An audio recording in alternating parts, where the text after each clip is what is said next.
साथियों, रैंक वेदा online classes में आप सभी का स्वागत है। आज अपन 15 और 16 दोनों दिनों का जो करंट है वो देखेंगे।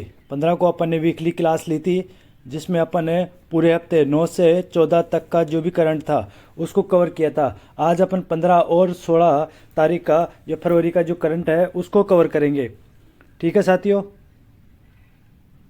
चलो आ जाओ सभी क्लास में।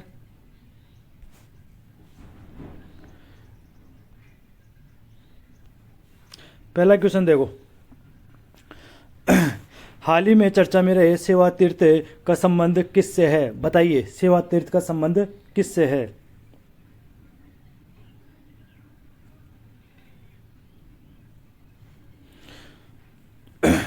सेवा तीर्थ का संबंध किससे है? अभी प्रधानमंत्री नरेंद्र मोदी जी ने उद्घाटन किया है नई दिल्ली में उद्घाटन किया है। तो वहाँ पे प्रधानमंत्री ऑफिस से पीएमओ का उद्घाटन हुआ है। तो आपको पता है कि ये जो उद्घाटन है पीएमओ का, तो वो सेंट्रल विस्टा प्रोजेक्ट के तहत बनाया गया है ये प्रधानमंत्री ऑफिस। और इसमें एक भवन और है, कर्तव्य भवन, उसका भी उद्घाटन हुआ है। ठीक है, तो हाल ही में चर्चा में रहे सेवा तीर्थ का संबंध किससे है? पीएमओ से, पीएमओ प्रधानमंत्री ऑफिस से। चलो डिटेल इंग्लिश में भी देख सकते हो। अब अपने इंग्लिश और हिंदी दोनों को, मतलब दोनों लैंग्वेज में क्वेश्चन आएंगे, तो इंग्लिश मीडियम वाले इंग्लिश में भी देख सकते हो। ठीक है, चलो फिर देखो डिटेल देखते हैं। हाल ही में प्रधानमंत्री नरेंद्र मोदी ने प्रधानमंत्री कार्यालय पीएमओ की नई इमारत का उद्घाटन किया, जिसे सेवा तीर्थ नाम दिया गया है। यह नया परिसर नई दिल्ली के सेंट्रल विस्टा प्रोजेक्ट का हिस्सा है और रायसीला हिल्स के पास स्थित है। सेवा तीर्थ नाम सरकार की सेवा भावना और नागरिक देवो भव के संदेश को दर्शाता है। अन्य भवन देखो इसमें, तो इसके साथ ही कर्तव्य भवन का उद्घाटन भी किया गया है, जिसमें विभिन्न प्रकार के व विभिन्न मंत्रालय होंगे। तो ये आपके सेवा तीर्थ है। ठीक है, चलो नेक्स्ट क्वेश्चन देखते हैं। दूसरा क्वेश्चन देखो। क्रू 12 मिशन किस अंतरिक्ष एजेंसी ने लॉन्च किया है? बताइए।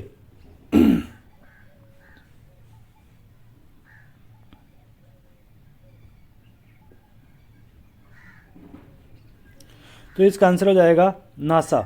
नासा ने अभी स्पेस एक्स के सहयोग से एक क्रू 12 मिशन लॉन्च किया है। ठीक है, जिसमें 4 यात्री जाएंगे और रॉकेट कौन सा होगा? स्पेस एक्स फॉल्कन 9 के तहत। चलो इसकी डिटेल देखते हैं अपन। ये इंग्लिश में है और ये देखो, क्रू 12 मिशन को अमेरिकी अंतरिक्ष एजेंसी नासा ने स्पेस एक्स के सहयोग से 13 फरवरी 2026 को लॉन्च किया है। रॉकेट कौन सा होगा इसमें? Space x falcon 9। उद्देश्य देखो इसके, अंतर्राष्ट्रीय अंतरिक्ष स्टेशन पर 4 अंतरिक्ष यात्रियों को वैज्ञानिक प्रयोगों और रखरखाव के लिए भेजना है। यह मिशन नासा के कमर्शियल क्रू प्रोग्राम का हिस्सा है और स्पेस एक्स द्वारा संचालित 12वीं परिचालन चालक दल रोटेशन का उड़ान है। चालक दल में देखो इसमें कौन कौन है? जेसिका मीर है, जैक हैथवे है, सोफी एडनॉक्ट है, आंद्रेई फेड ये है। ठीक है, तो ये 4 यात्री इसमें जाएंगे। देख लेना और आप डिटेल पीडीएफ इसके अपने रैंक वेदा ऑनलाइन क्लासेस का जो टेलीग्राम चैनल है उस पर डाल दी जाएगी।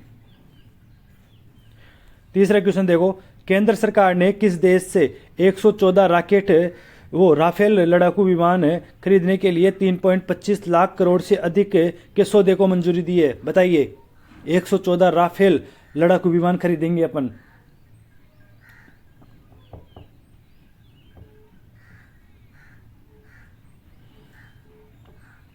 तो कौन से देश से खरीदेंगे ये?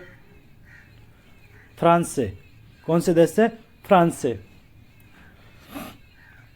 114 विमान खरीदेंगे अपन, जिसमें 18 विमान तो सीधे फ्रांस से अपन जो उड़कर आएंगे वहाँ से, तो वो आएंगे बिल्कुल कंप्लीट। और अपन जो 96 जो विमान है वो भारत में ही फ्रांस के सहयोग से बनाए जाएंगे, मेक इन इंडिया। तो डिटेल देखो, ये देखो, इसमें इंग्लिश में भी देख लेना आप। अब देखो, केंद्र सरकार ने फ्रांस के साथ भारतीय वायुसेना के लिए 114 राफेल लड़ाकू विमानों की खरीद हेतु एक ऐतिहासिक मेगा डील को मंजूरी दी है। लागत देखो, इस सौदे की अनुमानित लागत 3.25 लाख करोड़ से अधिक है, जो इसे भारत का अब तक का सबसे बड़ा रक्षा सौदा बताती है।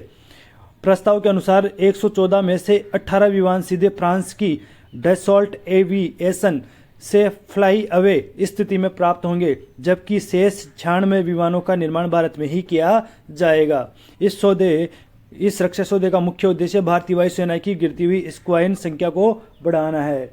समझ गए? तो ये राफेल आएंगे। चलो नेक्स्ट क्वेश्चन देखो, चौथा क्वेश्चन देखो। फरवरी 2026 में उष्णकटिबंधीय चक्रवात गेजानी ने किस देश में भारी तबाही मचाई? बताइए, कौन से देश में भारी तबाही मचाई है गेजानी ने?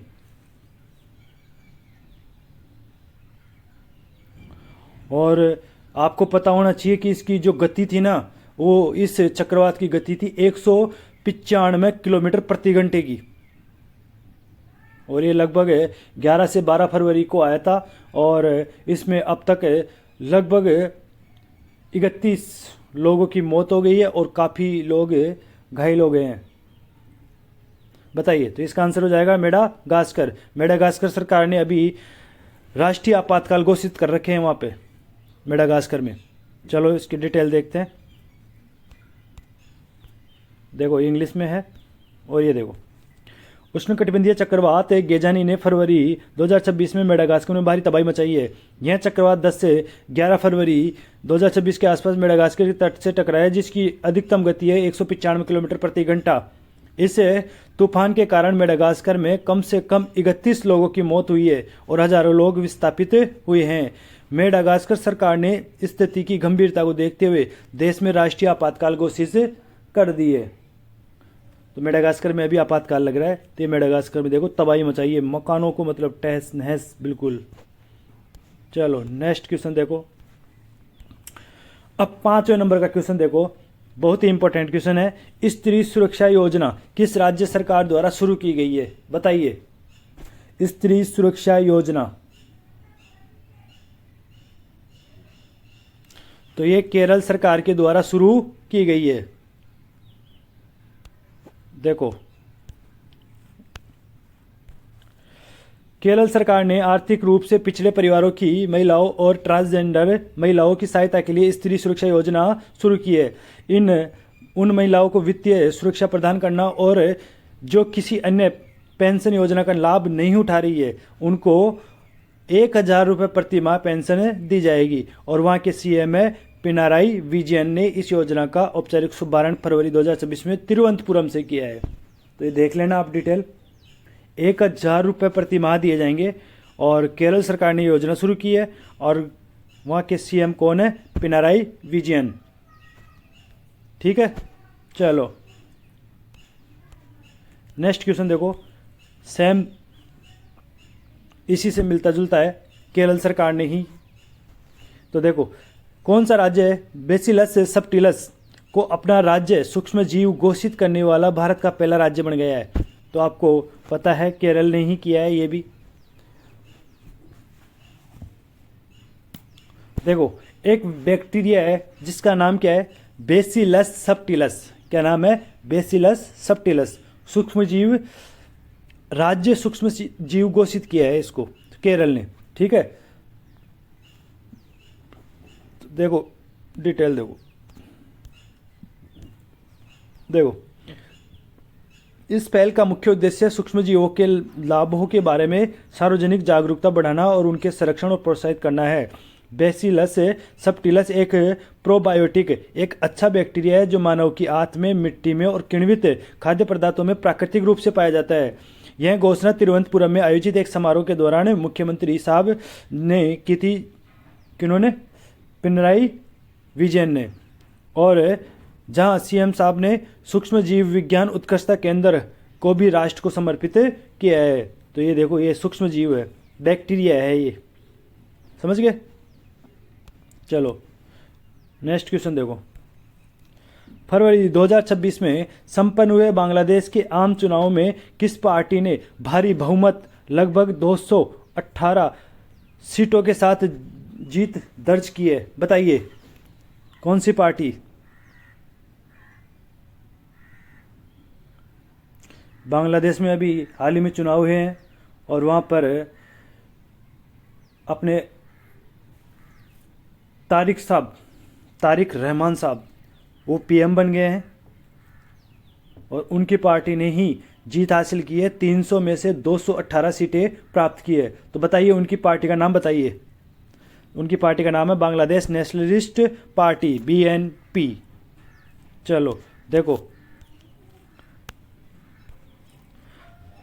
तारिक रहमान के नेतृत्व वाली BNP ने संसद की 300 निर्वाचित सीटों में से लगभग 218 सीटों पर जीत हासिल कर स्पष्ट बहुमत प्राप्त किया है। तो ये तारिक रहमान साहब है और यह चुनाव अगस्त 2024 में शेख हसीना के इस्तीफे और देश छोड़ने के बाद बनी अंतरिम सरकार की देखरेख में आयोजित हुआ है। यानी वो शेख हसीना जी उस टाइम जब अगस्त 2024 में देश छोड़कर चली गई थी तो उसके बाद में एक अंतरिम सरकार बनी थी, तो वो अब तक चल रही थी। तो अब उस अंतरिम सरकार की देखरेख में ही चुनाव हुए हैं और वहाँ पर तारिक रहमान साहब क्या बन गए? PM बन गए। आगामी लीग के नेतृत्व वाली पिछली सरकार, तो जो शेख हसीना जी की जो सरकार थी, उनकी पार्टी थी, वो थी आगामी लीग। पतन के बाद इस बार मुख्य मुकाबला BNP और अन्य छोटे दलों में बीच हुआ है। तो BNP ने जीत हासिल की है। तो तारिक रहमान साहब क्या बन गए हैं? PM। तो क्वेश्चन ये भी हो सकता है कि बांग्लादेश के नए PM कौन बने हैं? तो आपको पता होना चाहिए बांग्लादेश के नए PM कौन बने हैं? तारिक रहमान साहब। ठीक है, चलो नेक्स्ट क्वेश्चन देखो। प्रधानमंत्री नरेंद्र मोदी ने 15 फरवरी 2026 को इंडिया AI इम्पैक्ट एक्सपो का उद्घाटन कहाँ किया है? बताइए। इंडिया AI इम्पैक्ट एक्सपो, बताइए कहाँ पे किया है? तो नई दिल्ली के भारत मंडपम में किया है और ये 16 से 20 फरवरी तक चलेगा। और इसका उद्देश्य क्या है? शिक्षा, कृषि, शासन जैसे क्षेत्रों में AI को बढ़ावा देना है। तो डिटेल देखते हैं अपन।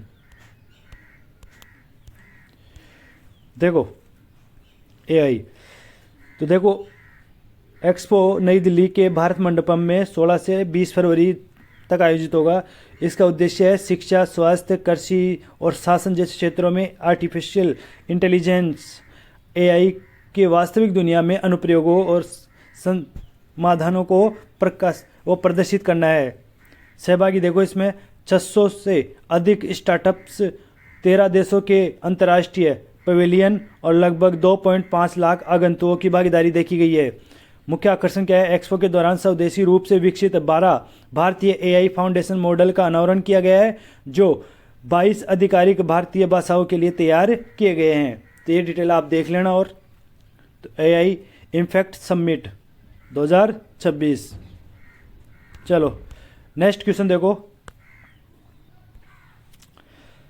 15 फरवरी 2026 को भारत और ऑस्ट्रेलिया की महिला टीमों के बीच सिडनी में खेले गए पहले T20 मैच में भारत ने किस पद्धति से जीत हासिल की है? बहुत ही इंपॉर्टेंट है। भारत ने किस पद्धति से जीत हासिल की है? बताइए।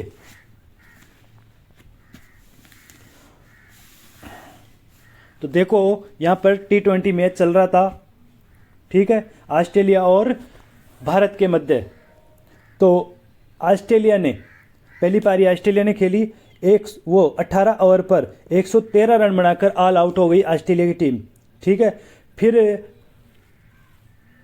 दूसरी पारी खेलने आई भारत की टीम। भारत की टीम ने 5 ओवर और 1 बॉल ही खेली थी कि मैदान में क्या आ गई? बारिश आ गई। और बारिश आने के बाद कुछ समय बाद में मैच वापस शुरू हुआ। तो शुरू होने के बाद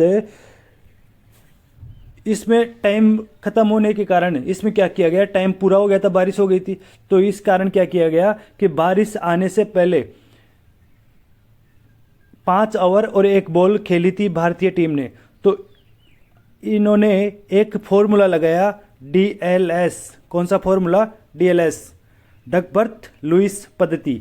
इसके तहत क्या होता है कि 5 ओवर में जो ऑस्ट्रेलिया की टीम ने जो रन बनाए थे उन रनों के बराबर तुलना की जाती है भारतीयों के रनों की, तो भारतीय टीम के रनों की।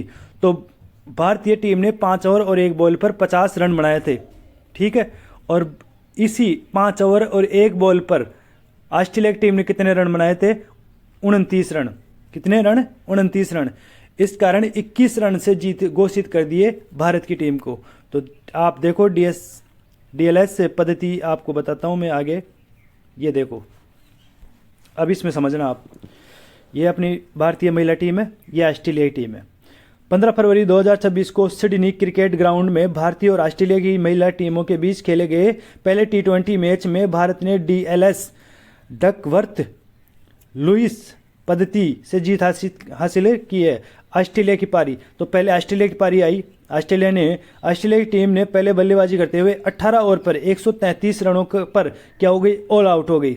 भारत की ओर से अरुधरी रेड्डी ने शानदार गेंदबाजी करते हुए 22 रन देकर 4 विकेट झटके। तो ये प्रदर्शनी की है किसने? बढ़िया बॉलिंग की है अरुधति रेड्डी ने।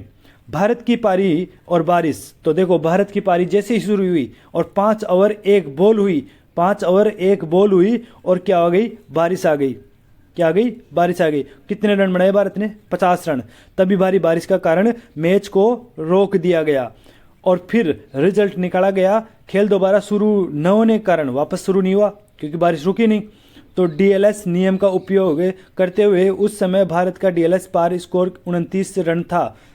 तो 29 रन है, यानी ऑस्ट्रेलिया के इस डीएलएस स्कोर के तहत रन कितने थे? 29 रन, जिससे भारतीय टीम ने 21 रन से आगे थी क्योंकि भारत के 50 हो गए थे रन, तो 21 रन से आगे हो गई।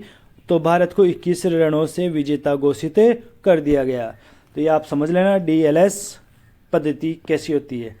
यानी आप क्रिकेट प्रेमियों, सब आपको क्रिकेट के बारे में बहुत सारा नॉलेज है, तो आप ये समझ सकते हो, आपको सभी को पता है ये डीएलएस पद्धति क्या होती है, ठीक है।